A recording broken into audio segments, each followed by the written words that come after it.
जय हिंद दोस्तों, this is Kartik Patil, fitness trainer. आज हम बात करते हैं कि आर्मी की भर्ती की तैयारी कैसे करें। अगर मेरे चैनल पे नए हो तो चैनल को सब्सक्राइब करो और बेल आइकन बटन को प्रेस करो ताकि आने वाली नोटिफिकेशन आपके पास आसानी से पहुंचे।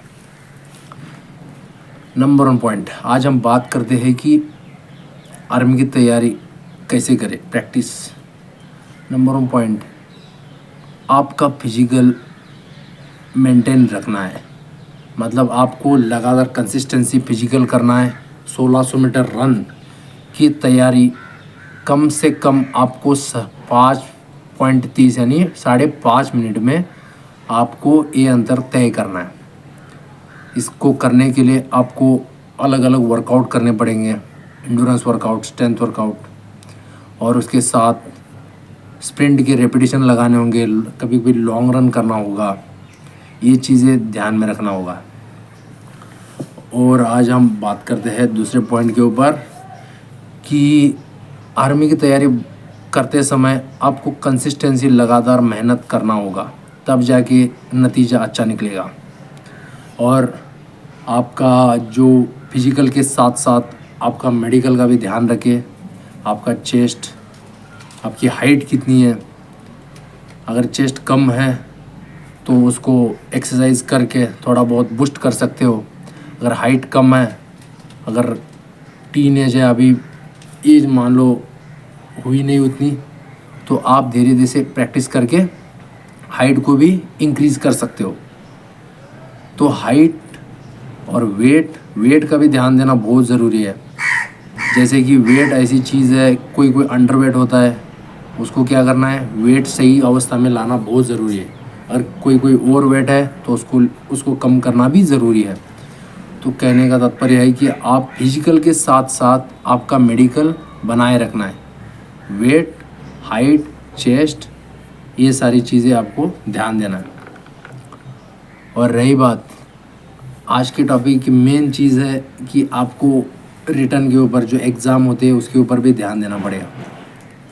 एग्ज़ाम एक ऐसी चीज़ है, अगर आपने फिजिकल मेडिकल निकाल दिया तो आपका लास्ट में रहता है एग्ज़ाम। तो एग्ज़ाम के लिए भी आपको जो पर्टिकुलर टॉपिक्स है उसके ऊपर पढ़ाई करना है, और जो पुराने जो भी क्वेश्चन आ रखे हैं उसको प्रिपरेशन करना है ताकि आपको एग्ज़ाम में कोई दिक्कत ना हो। और अगर आप पहली भर्ती दे रहे हो तो अगर कोई पुराना स्टूडेंट है उसको थोड़ा बहुत मिल के जानकारी ले ही सकते हो। और ऐसी चीज़ है दोस्तों, भर्ती एक फिजिकल, मतलब आर्मी की भर्ती एक ऐसी चीज़ है, आप अगर नए हो तो एक बार ऐसे जाओ ताकि आप खुद जाके अगर फिजिकल एक्सपीरियंस लोगे तो आपको पता चलेगा कि किस तरह की आपको तैयारी करना है।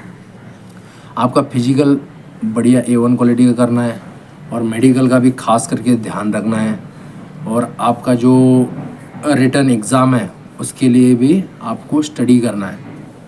तो ये करते समय मेन ध्यान रखने वाली बात यह है कि आपको निरंतर, लगातार डटे रहना है। एक दिन कर दिया छोड़ दिया ऐसा नहीं करना है दोस्तों, क्योंकि फिजिकल एक ऐसी चीज़ है, एक बार छोड़ दोगे तो उसके लिए असर पड़ेगा, आप कई दिन पीछे जाओगे। तो फिजिकल ऐसी चीज़ है, अगर लगातार कंसिस्टेंस अगर आप करते रहोगे तो आपका फिटनेस लेवल मेंटेन रहेगा, तो आपको फिजिकल के दौरान भी दिक्कत नहीं होगी। और मेडिकल का भी आपको बीच बीच में ध्यान देना होगा कि ऐसी चीज़ें कहीं है तो नहीं कि मैं उसे रिजेक्ट हूँ। तो ये चीज़ें के ऊपर ध्यान देना है। अगर मान लो कुछ ऐसी चीज़ें हैं जो माइनर चीज़ें हैं उसको आप सॉल्व कर ही लोगे, अगर कुछ मेजर चीज़ें होते हैं तो मेजर चीज़ें के लिए कुछ बोल नहीं सकते। लेकिन आपको पहली चीज़ ये है, आप प्रयासों के लिए डरना नहीं, यानी मन में डर नहीं बिठाना कि भाई मैं भर्ती के लिए गया ही नहीं और मेरा ये होगा, मेरा पॉइंट ये है। ये आपका दिमाग का भीतर निकाल दो। आप जाके एक बार खुद फिजिकली अगर ये चीज़ देखोगे तब जाके आपको एक्सपीरियंस होगा। इसलिए किसी की बताई हुई चीज़ नहीं सुनना है, आप खुद जाके पहले जाके उस चीज़ को रियलाइज़ करना है। पॉजिटिव चीज़ें सुनो, जो नेगेटिव बताता है उस चीज़ों को इग्नोरेंस करना है। और पढ़ाई भी ऐसी चीज़ है, उसको अगर लगातार आप करते रहोगे तो कोई दिक्कत नहीं आएगी। आप इस चीज़ों को मेंटेन करके रखना है।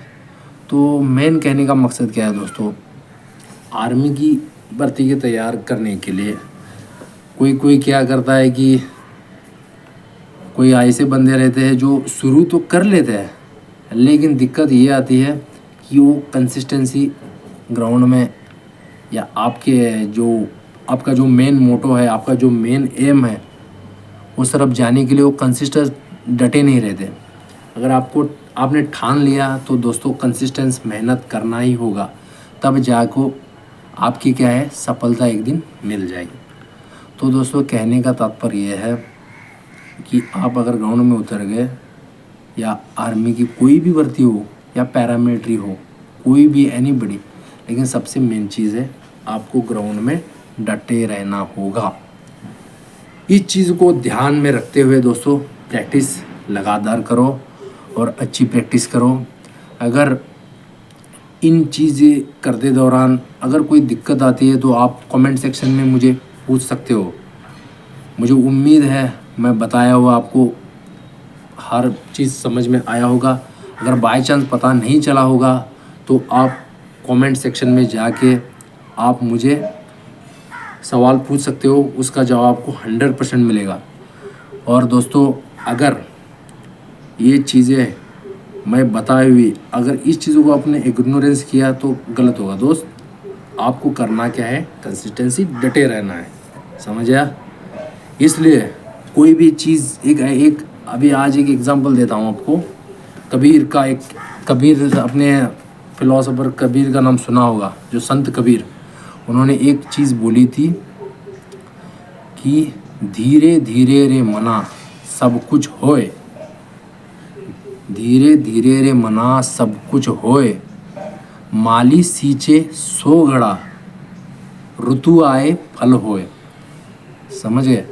यानी कि आप कोई भी चीज़ कर रहे हो, डायरेक्ट नहीं देखना है कि मेरा भर्ती होगा ही। उसके लिए आपको प्रिपरेशन, जो प्रैक्टिस है वो 100% करना है। इसलिए आपको आज आप मान लो आज प्रैक्टिस किया, आप सोचोगे कल हो जाऊंगा, नो, आपको कंसिस्टेंसी डटे रहना है। जैसे मैं अभी दुआ बता दिया कि धीरे धीरे मना, अगर आज आपने फल बो दिया तो इसका मतलब कल थोड़ी निकलेगा। उसके लिए जब ऋतु आएगा उसी टाइम उसका फल आएगा। ऐसी चीज़ है, आप अगर आज प्रैक्टिस किया तो उसका नतीजा आपको धीरे देगा। इसलिए आप 100% कंसिस्टेंसी के साथ प्रैक्टिस करो और डटे रहो दोस्तों। जय हिंद दोस्तों।